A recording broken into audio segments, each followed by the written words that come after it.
बोला वहिनी. भाऊजी मला म्हणजे ते मगाशी आपलं ते हे. वहिनी मला त्रास होणं साहजिक आहे, पण तुम्ही नका त्रास करून घेऊ. इंद्रा चुकीचं वागलाय आणि तो पुन्हा चुकीचं वागणार नाही याची खात्री मी तरी देऊ शकत नाही. त्यामुळे मी एक गोष्ट करायची ठरवली, एक तोडगा काढलाय. वाटणी वाटणी आपण सगळ्याची वाटणी करून टाकूया. काय तुम्ही या सगळ्याची वाटणी करण्याचा निर्णय घेताय? हा विषय ना तुम्ही आता वेगळीकडे नेताय. हा उगाच ताणताय तुम्ही. नाही नाही, मला ही वाटणी मान्य नाही. मुळात मी वाटणी होऊच देणार नाही. तर विक्रांत, मालती, उर्मिला, अजित,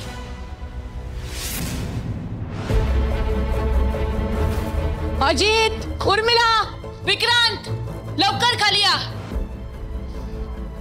अजित, काय झालं? कळेल. विक्रांत, उर्मिला. मालती अगं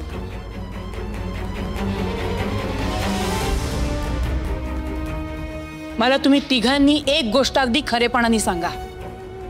आजवर मी तुम्हा तिघांना काही कमी पडू दिलंय?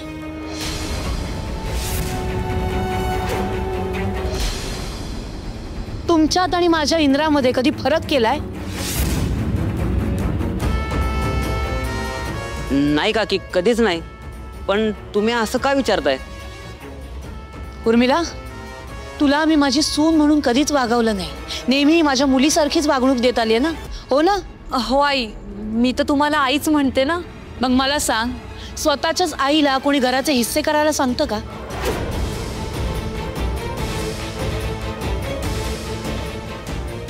काकी काही कळेल असं बोलाल प्लीज.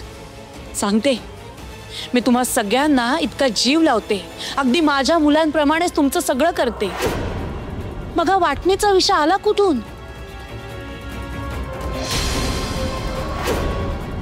अरे माझ्या मुलाच्या हातून एक चूक काय झाली तर तुम्ही सगळे असं वागणार, लगेच वाटणी मागणार?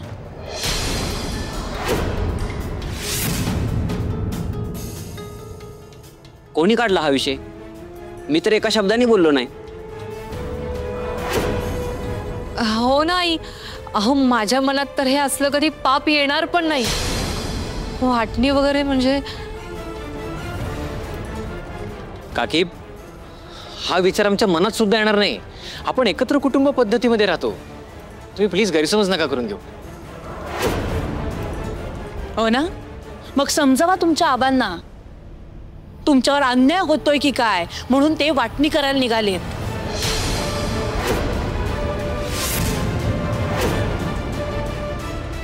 काय आबांनी स्वतःहून वाटणीचा विषय काढला?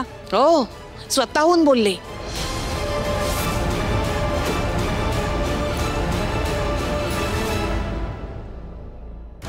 त्यांना असं वाटतंय माझ्या इंद्राच्या वागण्यामुळे तुम्ही तिघं दुखावला गेलात की काय.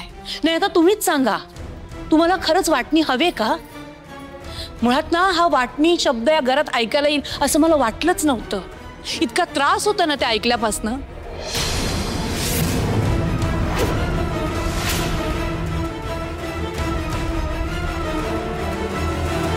समजावा तुमच्या आबांना. आता तुम्हीच काय ते ठरवा.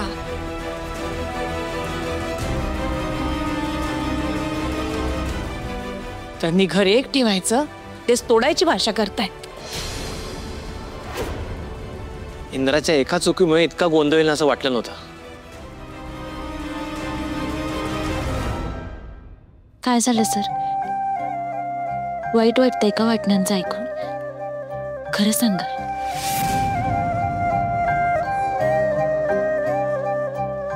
सर, तुम्ही बोलून दाखवत नसाल तरी तुमच्या डोळ्यात दिसते तुम्ही दुखावले गेलात. इंद्राकडनं चूक झाली, पुन्हा ती चूक होता कामा नये. त्यामुळे वाटण्या करणंच बरोबर ठरेल. नाहीतर तो ह्यांच्याही ईशाचं हिरावून घेईल.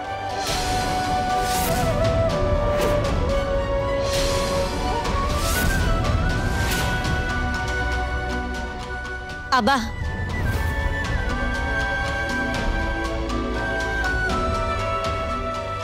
इंद्रजित सर एवढे वाईट नाहीयेत. माझा पूर्ण विश्वास आहे त्यांच्यावर. आणि त्यांनी हे जे काय केलंय ना ते चांगला विचार करतच केला असेल.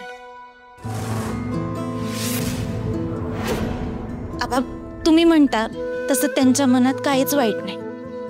इंद्रजित सरांनी कर्ज घेतलं असेल, पण आज ना उद्या ते कर्ज फेडून महाडिक इंडस्ट्रीला नंबर 1 वर नेतील हे नक्की. आबा,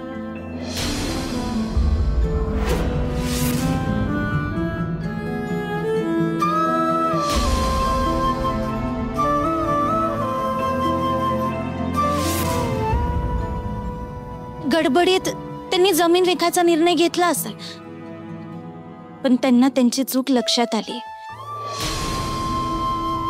त्यामुळे आबा, त्यांच्यावर रागवण्यापेक्षा आपण ह्या सगळ्यातून मार्ग कसा निघेल, आपण त्यांच्या पाठीशी कसं उभं राहू शकू ना याचा विचार केला पाहिजे.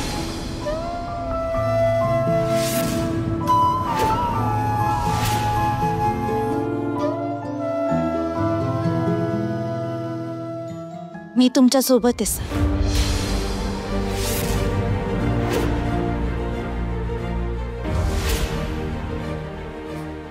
फक्त एवढंच करा की आबांच्या जिथं आठवणी रुजल्यात ती जमीन विकू नका.